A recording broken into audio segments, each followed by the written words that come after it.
Many of the roses in this garden wouldn't be here if it wasn't for Thomas Edison, the American inventor, who in 1915, at the age of 68, decided to go camping with his mate Henry Ford and the tyre manufacturer Harvey Firestone.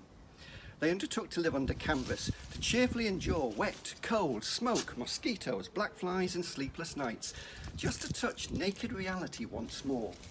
The vagabonds, as they called themselves, weren't exactly slumming it.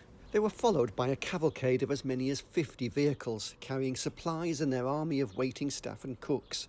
They sat in dicky bows for dinner, entertained presidents. On the first of several of these trips, they visited the great Californian plant breeder Luther Burbank. Burbank was comfortably well off, largely due to an early inheritance, but not from his inventions, because it wasn't possible to patent new plants. I like to think that the idea came to them one night while they were sitting under the stars having an after-supper whiskey. In 1927, Edison, Ford and Firestone decided to launch their own business venture to try and find another source of rubber from plants in southern states of America.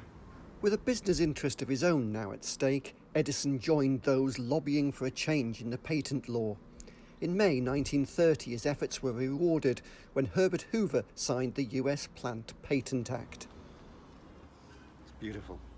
On July the 27th, 1931, the New York Times reported that the world's first plant patent had been awarded to a rose called New Dawn. And this is it. It's one of my favourites. 30 years later, Britain followed suit, helping the late great rose breeder David Austin. Over 70 years, Austin created more than 230 varieties and built a major family business. Each year his team cross about 150,000 roses to create just 3 new plants to unveil at the Chelsea Flower Show. It's a huge investment. So if Thomas Edison and Henry Ford hadn't gone glamping together, perhaps we wouldn't have these lovely David Austin roses that we have today.